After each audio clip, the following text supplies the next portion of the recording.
안녕하세요. 영화 사운드를 알려주는 남자 영사파 인사드립니다. 오늘 한번 찌끄려 볼 주제는 각종 OTT 사이트와 유튜브에 영상을 올릴 때에 왜 내 영상의 볼륨은 다른 영상에 비해서 부족하거나 모자르거나 너무 많이 높아서 피크를 치는 소리가 왜 들리는가에 대한 이야기를 해드리겠습니다. 이 비슷한 주제로 예전에 영상의 기준 볼륨을 어떤 식으로 잡아야 되는가에 대해서 그 답변을 드린 적이 있는데, 제가 나중에 그 영상을 봐보니까 이게 참 성의 없이 답변을 드렸더라고요. 이게 뭔가 확실한 어떤 이 기준치를 알려드리면서 어떤 식으로 믹싱을 하면 되는지, 일반적인 이 독립 영화라던가 이런 영화를 찍으시는 분들의 동시 녹음 소스가 어떤 식으로 저에게 넘어오게 되는지, 그리고 그 소스에서 어떤 거는 되고 어떤 거는 안 되고 어떤 것은 부족한지 한번 이번 영상을 통해서 알 수 있는 기회가 되기를 바랍니다. 그래서 먼저 요즘에 핫한 챗 GPT를 통해서 한번 물어보겠습니다. 유튜브에 영상을 올리려고 해요. 유튜브 기준 볼륨이 몇일까요? 이 챗 GPT가 아주 좋은 답변을 줬어요. 마이너스 14 LUFS, 이게 가장 중요한 값입니다. 이 오디오 소스의 볼륨을 표현을 하실 때 데시벨이라는 단위는 많이 들어보셨을 거예요. 데시벨이라는 거는 그 오디오 신호의 고정적인 값입니다. 이 디지털 오디오에서 0데시벨을 넘어가면은 그건 에러 처리가 되기 때문에 피크점을 치는 것이고, 무조건 0데시벨 아래로 넘어와야 되는데, 그럴 때에 0.1데시벨까지 올리면은 가장 큰 볼륨으로 나온다라고 생각들을 하실 거예요. 하지만 인간의 청감상의 레벨 차이라는 것이 있습니다. 그 청감상의 레벨을 표현을 해주는 단위가 바로 요 LUFS, 요 값입니다. 유튜브에 올릴 때는 마이너스 14 LUFS까지 끌어올려줘야 돼요. 그리고 여기에 또 챗GPT에 하나 물어보죠. 일반적인 방송용 영상의 기준 볼륨은 몇일까 하면은 여기 딱 나옵니다. 전 세계 방송 표준 마이너스 24 LUFS에 맞춰달라. 이 설정하는 경우가 많다. 여기서 알 수 있는 거는 유튜브가 꽤나 많이 높아요. 그리고 이제 제일 중요한 넷플릭스의 기준 LUFS 값은 몇일까? 넷플릭스는 평균 음량을 마이너스 18 LUFS로 설정할 것을 권장합니다 라고 떠 있는데, 넷플릭스의 이 공식 가이드거든요.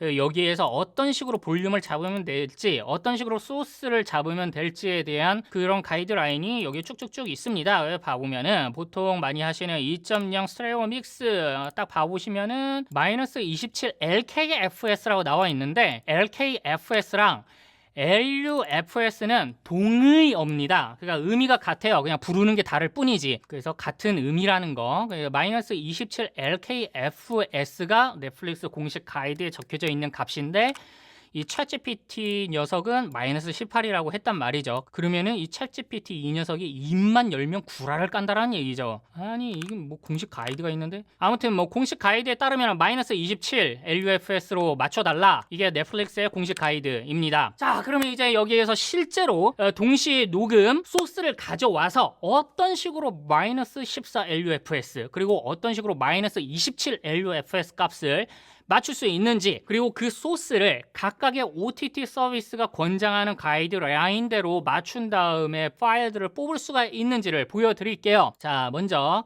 오디오 소스 아무거나 그냥 가져올게요. 이런 소스가 제가 제일 많이 받는 소스들입니다. 한번 들려드릴게요. 너네가 그걸 어떻게 알아? 너희 입학하기도 전일인데.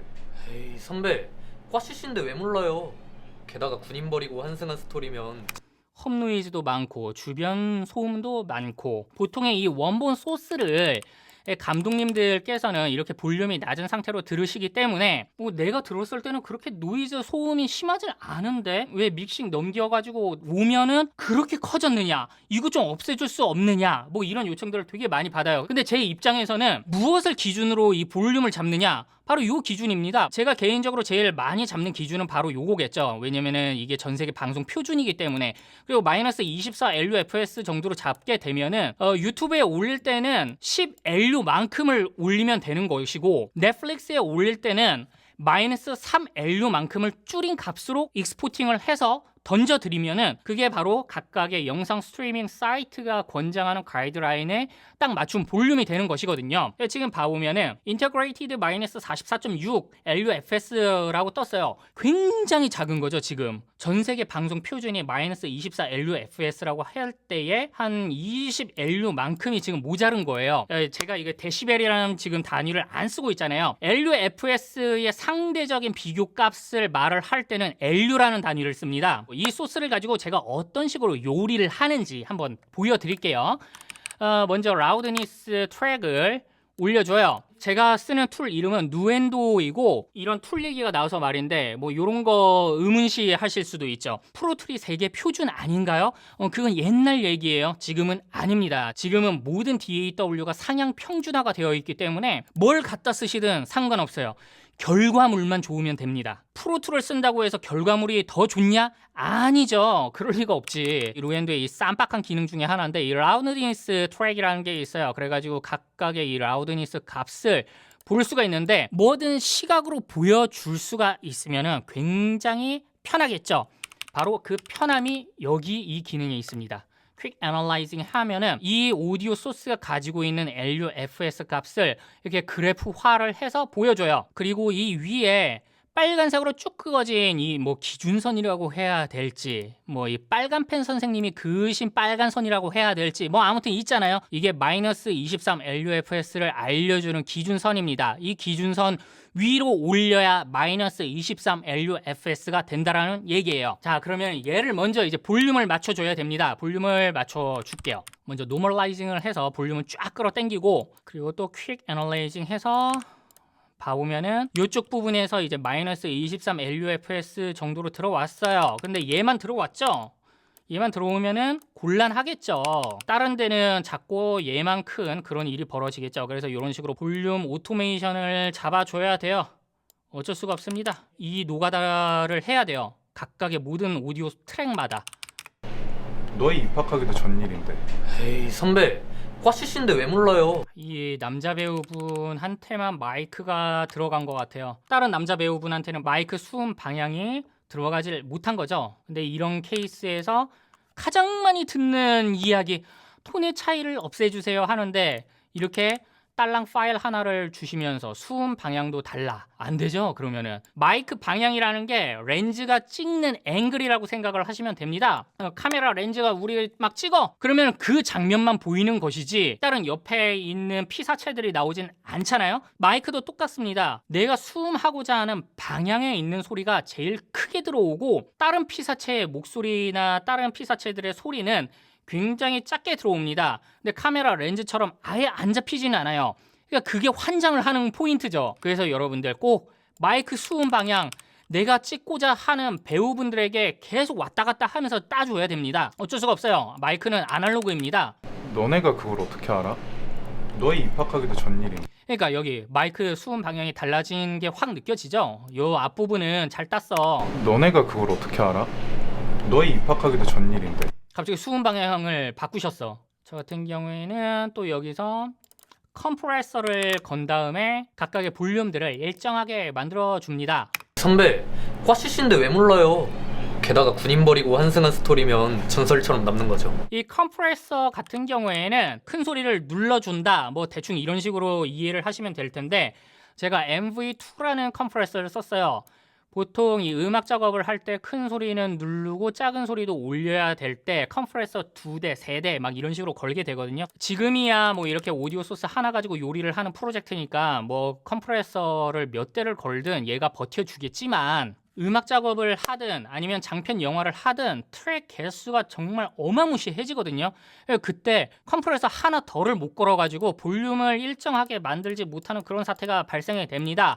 그런 사태를 대비하기 위한 MV2라는 제품이 있어요. 얘는 컴프레서 2대가 걸린 효과를 플러그인 하나로 대체를 하는 녀석입니다. 낮은 소리는 높게, 높은 소리는 눌러줘. 이렇게 기능을 한다라고 생각을 하시면 되겠습니다.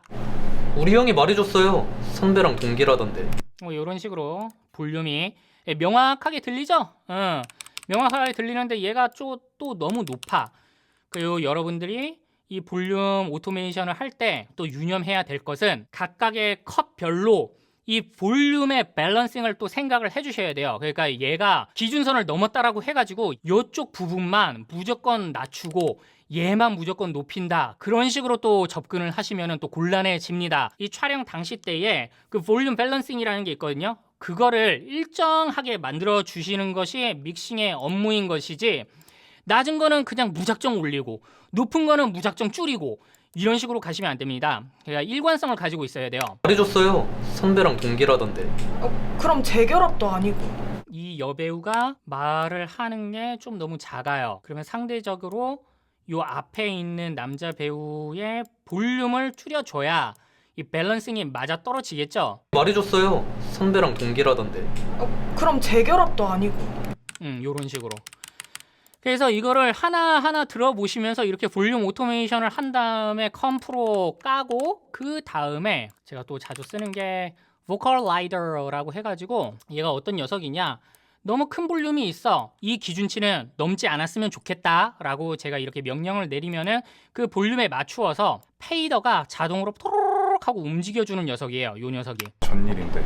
에이 선배, 꽈시신데 왜 몰라요? 요 게다가 녀석으로. 군인 버리고 환승한 스토리면. 그래서 요렇게 하니까 어떻게 바뀌어요? 그래프가 정말 일정해지죠. 이런 식으로 해야 볼륨의 일정함을 가지게 되는 겁니다. 그래서 이제 여기서 또 필요한 거는 제가 또 보험으로 걸어 놓는 것이 요 노이즈 제거 툴인데, 얘를 보험용이기 때문에 그냥 15 정도로만 걸게 됩니다. 전일인데. 에이 뭐 이렇게 해가지고 노이즈 제거가 됐나 안 됐나 그걸 모를 정도로 그냥 걸게 됩니다. 그리고 여기에서 저의 인생 동반자 중에 하나 RX를 들어가게 됩니다. 친구야, 나와 함께하자. 지금 현재 요리 중인 오디오 소스입니다. 자, 봐보세요. 이 오디오 신호를 시각적인 정보로 보게 되면은 이런 식으로 땄다라는 거를 굉장히 한눈에 알아볼 수 있습니다. 그 이유는 뻔하죠. 인간의 뇌는 시각 정보를 처리하는 데에만 70%의 에너지를 사용을 하거든요. 그러니까 나머지 30% 가지고 청각이든 후각이든 통각이든 이런 녀석들이 나눠 먹는 거예요. 그러니까 청각이나 후각이 굉장히 마비가 빨리 오게 되는 이유도 여기에 있습니다. 인간 뇌 과학까지 알 수 있는 이 소소한 재미를 주는 영사파. 뭐 아무튼 여기 봐보시면은 요 이런 거 뭐야? 이게 뭐겠어요? 하는 애들이에요. 요거 예. 그리고 얘네 요거 뭐겠어요? 잉 하는 모터 소리. 제가 그래서 언제나 말씀드리는 게 모터 소리라든가 매미 소리, 새 소리 이런 거를 완벽히 없앨 수 없다라고 말씀을 언제나 드리는데, 이거를 잘 이해를 못 하시더라고요. 뭐 기왕 이렇게 시각 정보가 떴으니 설명을 해드리자라면은, 인간이 말을 하는 성대의 떨림은 바로 이런 그래프를 갖게 된단 말이에요. 그러면은 모터 소리든 새 소리든 뭐 매미 소리든 뭐가 계속 들리는 환경이었어요. 얘가 험노이즈잖아요. 그러니까 모터가 움직이는 소리. 모터가 움직이는 소리가 이미 대사를 먹고 있는데 대사를 친 거예요. 그러니까 여기에서 이 험노이즈라든가 이 녀석들을 없애면 어떤 현상이 벌어지겠어요? 뻔하죠. 제가 한번 없애볼게요. 얘를 이런 식으로 눕기를 딴다라고 하죠. 포토샵에 눕기 따듯이 하나하나 이렇게 해줘야 됩니다. 물론 이걸 자동으로 하는 모듈이 있어요. 그거는 이따가 보여드릴게요. 지금 중요한 거는 이렇게 대사를 먹은 노이즈를 없앨 때 어떤 식으로 들리게 되는지 그거를 들려드리는 것이 저의 목적이니까. 우리 형이 말해줬어요. 저음역대가 다 날아가죠. 이게 당연한 거예요. 왜냐하면은 오디오 소스는 마이크로 받는 소스 그 자체는 아날로그의 끝판입니다. 우리가 지금 살고 있는 이 물리적인 지구라는 환경에서의 공기 떨림, 그거를 잡고 디지털 레코더로 레코딩을 받을 뿐이에요. 그렇다면은 현재 그 현장을 울리고 있는 모든 소리 울림들이 디지털 레코더로 들어가서 0과 1로 구성된 디지털 신호로 바뀔 뿐이지, 얘가 뭐 대사만 받고 어떤 다른 노이즈 제거는 무조건 되고 이게 안 됩니다. 아직은 인간 기술력의 한계예요. 거기까지가. 그래서 완벽하게 없앤다라는 게 불가능해요. 그래서 아까 잠깐 말씀드린 이제 자동화 모듈을 한번 이용을 해서 제가 어떤 식으로 믹싱을 하는지 보여드릴게요. 자, 먼저 디험 해가지고 험 노이즈를 그냥 자동으로 없애는 녀석이에요. 얘를 어댑티브 모드로 두게 되면은 일반적인 험 노이즈들이 가지고 있는 주파수 대역이 있거든요. 그 녀석들만 쫓아가서 없애줍니다. 요렇게. 우리 형이 말해줬어요. 선배랑 동기라던데. 어우, 많이 없어졌죠? 하지만 저음역대에 환풍기 소리, 이거는 딱 봐도 환풍기 소리다. 이거 우웅 되는 거, 얘는 그냥 날려야 돼요. 어쩔 수가 없어요. 얘는. 우리 형이 말해줬어요. 선배랑 그럼에도 불구하고 환풍기 소리가 있다라는 거는 요 영역 전체가 환풍기 소리가 겹쳐져 있는 거예요. 요 부분에 이 촘촘하게 이 오렌지 색깔의 이 뭔가 이 점땡이들, 얘네들이 다 노이즈거든요. 녹음을 한다라고 하면은 이 노이즈들이 녹음하는 이 처음 부분부터 끝까지 계속 차 있다라고 생각을 하시면 되는 거예요. 그러니까 마치 공기처럼 그냥 차 있는 거죠. 그래서 하나 비교군으로 제가 보여드릴게요. 요거 같은 경우에는 후시를 땄던 소스입니다. 자, 봐보세요. 여기에 노이즈가 없죠? 노이즈가 없는 거를 보실 수가 있어요. 그냥 명확하게 시각 정보로. 이건 지금 현재 제가 요리를 하고 있는 동시녹음 소스. 노이즈가 아래 저음역대부터 고음역대까지 그냥 쫙 껴 있어요. 그냥 안개처럼. 이 상태에서 뭐는 없애주시고 뭐는 줄여주시고 노이즈는 완벽하게 없애주시고 뭐 하는 소리 없애주시고 톤 맞춰주시고, 그게 되겠습니까? 안 되죠. 완벽하게 한다라는 거는 그냥 후시를 따시면 돼요. 후시를 따시면은 완벽하게 됩니다. 그러면 이 웅얼웅얼거리는 소리가 없는 거지 지금. 이런 식으로 후시 진행이 된 소스 같은 경우에는 이 정도의 노이즈를 가지게 된다. 그냥 이 경우에는 노이즈가 그냥 없다라고 봐도 무방해요. 아무튼 그래서 요리하던 거를 마저 합시다. 너네가 그걸 어떻게 알아? 자, 여기 딱깍하는 소리 들렸죠? 너네가 그걸 어떻게 알아? 어디야? 그걸 어떻게 이 또 딱딱하는 소리 이런 걸 또 없애달라고 하시기 때문에 요걸 하나하나 찾아야 됩니다. 어쩔 수가 없어요. 그걸 어떻게 알아? 요 정도가 최선일 것 같아요. 입학하기도 전일인데. 아이고, 전일인데. 뭔가 철판 긁는 소리 같은데? 근데 전일인데 이 대사랑 지금 완벽하게 겹쳤어요. 지금 여기 요 부분이거든요. 지금 얘예요. 얘. 요 녀석의 호도도독 하는 소리랑 같이 겹쳤기 때문에 요런 거는 못 없앱니다. 전형적인 그냥 못 없애는 겹친 소리. 선배랑 동기라던데. 아, 딱딱 요런 거. 선배랑 동기라. 아, 딱을 없애봅시다. 딱. 이거 대사 먹을 것 같은데. 이게 대사랑 겹쳐 있기 때문에 저음역대 부분으로 들어갈 수가 없어요. 저음역대 부분을 들어가면은 대사를 먹게 됩니다. 선배랑 동기라던데. 요 정도가 최선인 것 같아요. 왜냐면은 대사가 딱 요 구간이거든요. 요거. 얘가 대사인데 노이즈가 딱 요렇게 겹쳐 있단 말이죠. 그러면은 얘를 없애요. 그러면은 어떻게 돼? 선배랑 동기라던데. 이런 식의 결과가 나오게 되는 겁니다. 그래서 대사랑 겹친 소리는 후시를 하시는 것이 가장 정답입니다. 라던데. 그럼 여기도 있네. 아유, 딱. 라던데. 아, 이거는 그래도 대사랑 안 겹쳤죠. 요러면은 아주 쉬워요. 너무 행복해.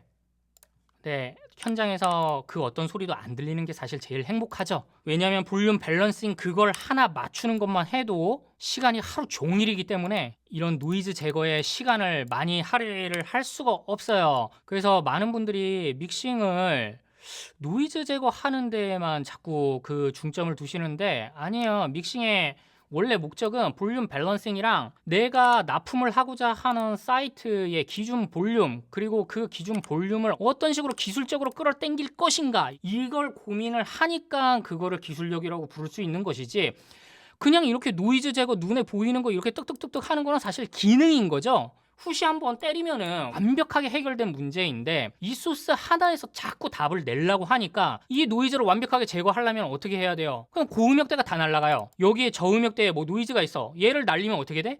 저음역대가 다 날아가요. 이런 식의 딜레마에 계속 빠지느니 후시를 한번 따시는 것이 소리도 완벽하고 본인의 딜레마도 줄여주고 그런 방법이 아닐까 생각을 합니다. 선배랑 동기라던데. 그럼 없어졌죠. 얘는 대사랑 겹친 게 아니라서. 어유, 이거 텅 하는 거 있네. 아유, 이런 것도 마음에 안 드네. 이런 직업병이 왜 별로라니까. 이게 완벽하게 없어지질 않아요. 슉 하는 게 들어갈 수밖에 없어요. 너네 그래도 아까 트크 하는 그 소리는 없어졌죠. 야. 자, 이제 이렇게 대충 노이즈들을 수동으로 뭐 트크 축쿡 뭐 이런 소리들을 없애놨으니 이젠 다이얼로그 아이솔레이트 요거를 통해서 노이즈 게인을 줄여줍니다. 줄여주면은 화이트 노이즈들이 아주 예술적으로 없어진 모습을 보실 수가 있어요. 그 전의 모습이 바로 요거, 요 정도, 요 정도의 화이트 노이즈를 지금 끼고 있어요. 네, 없앨 경우 요 정도. 이걸 또 너무 믿으시면 안 되는 게 얘가 마이너스 10dB를 이미 벗어나잖아요. 그럼 대사를 먹고 들어가요. 어쩔 수가 없죠. 자, 얘가 노이즈가 있어요. 이 녀석의 알고리즘은 딱 요거예요. 최대한 이 노이즈 구간 요 녀석을 찾은 다음에 같은 주파수 대역의 녀석들을 없앤다 요건데 얘가 볼륨을 줄이면 줄일수록 이런 식으로 대사를 먹고 들어갑니다. 요런 식으로 돼요. 이 영역에 있는 화이트 노이즈들을 없애주는 그런 알고리즘이기 때문에 한계가 분명해요. 그러니까 결국에 결론은 현장에서 잘 따시든 아니면은 그럴 자신 없다 그냥 전체 후시를 하시든 두 가지 방법을 저는 언제나 추천을 드립니다. 이거 뭐 말이 나온 김에 한번 세게 가보죠. 화끈하게 마이너스 25dB까지 한번 줄여볼게요. 화이트 노이즈들이 많이 경감이 된 거를 보실 수가 너희 입학하기도 전일인데. 이 볼륨이 작은 애가 먹고 들어가죠. 방금 설명해드렸다시피 이 구간에 있는 화이트 노이즈 얘 주파수 대역과 비슷한 녀석들을 잡는데 화이트 노이즈 비율이 큰 대사 영역일수록 대사를 먹고 들어가는 겁니다. 이런 식으로 이렇게 얘가 먹고 들어가는 거죠. 그래서 너희 입학하기도 전일인데. 이렇게 되는 거예요. 근데 상대적으로 마이크의 수음 방향에 딱 맞는 녀석은 이렇게 대사 영역이 크잖아요. 그러면은 요 녀석 알고리즘이 얘는 대사구나, 얘는 먹으면 안 되겠다라고 계산을 하기 때문에 더 이상 안 들어가는 거를 보실 수가 있는 거예요. 그래서 제가 원래 사용을 하던 마이너스 8dB까지 줄여줍니다. 왜냐? 얘가 있거든. 요 대사 영역을 건드리지 않아야 되기 때문에 전체적인 노이즈 레벨을 마이너스 8dB로 줄여준 걸로 샌드백을 하게 됩니다. 자, 이게 원본 소스. 자, 어플라이 하게 되면은 쭉 하고 중간중간에 노이즈 레벨들이 없어진 거를 보실 수가 있어요. 전일인데. 에이 선배, 꽈시신데 왜 몰랐는 거죠? 자, 여기까지가 일단 기본적인 믹싱 과정이고 마이너스 23 LUFS 근처까지 왔어요. 얘를 끌어당겨야 됩니다. 저 같은 경우에 또 보정을 하기 위해 마스터 컴프로 요 녀석을 씁니다. 그리고 이거는 영화 사운드이기 때문에 너무 또 많은 왜곡이 들어가면 안 돼요. 볼륨을 많이 올릴 필요도 없고요. 그래서 제가 언제나 사용을 하는 요 녀석 마스터 데스크 요 녀석 걸어주고 그리고 애니믹스를 통해서 스피커 위상을 좀 더 집중도가 생기게끔 해주고 있어요. 나가 군인 버리고 환승한 스토리면 전설처럼 남는 거죠. 또 퀵 애널라이징 해서 이걸 계속 체크를 해줘야 돼요. 이렇게 하니까 마이너스 20 LUFS가 딱 나왔어요. 여기서 3 LUFS만 줄이면 되기 때문에 얘를 아웃풋 게인을 줄여줘요. 나가 군인 버리고 환승한 스토리면 이제 마이너스 23에서 마이너스 24 LUFS 왔다 갔다 하죠. 자, 이게 전 세계 표준의 방송 볼륨입니다. 게다가 군인 버리고 환승한 스토리면 전설처럼 남는 거죠. 그러면 이제 여기에서 유튜브용 그리고 넷플릭스용 얘는 방송용 유튜브가 아까 뭐라고 했죠? 마이너스 14 LUFS 여기에 맞춰야 됩니다. 그러면은 이 녀석으로 한번 올려보죠. 에이 선배, 꽈시신데 왜 마이너스 16까지 그러면은 더 올려야 돼요.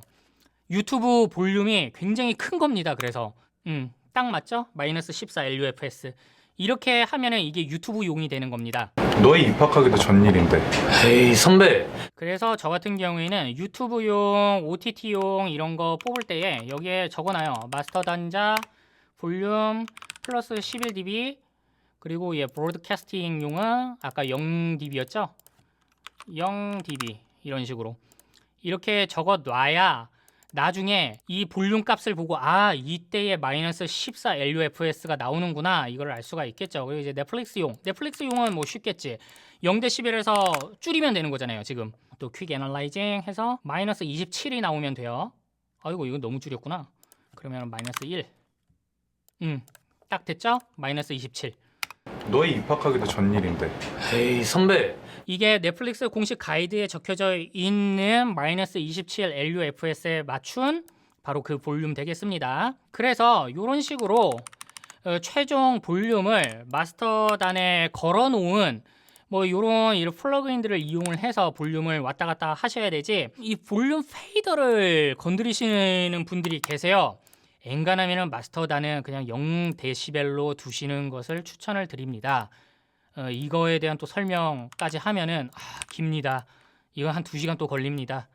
그래서 이상 각각의 OTT 서비스와 유튜브에 올릴 때에 그 기준 볼륨을 어떤 식으로 맞추어서 올리면 될지에 대한 영상 되었습니다. 그럼 여러분들 즐거운 영화 인생 되길 바랍니다. 모두들 안녕히 계십시오.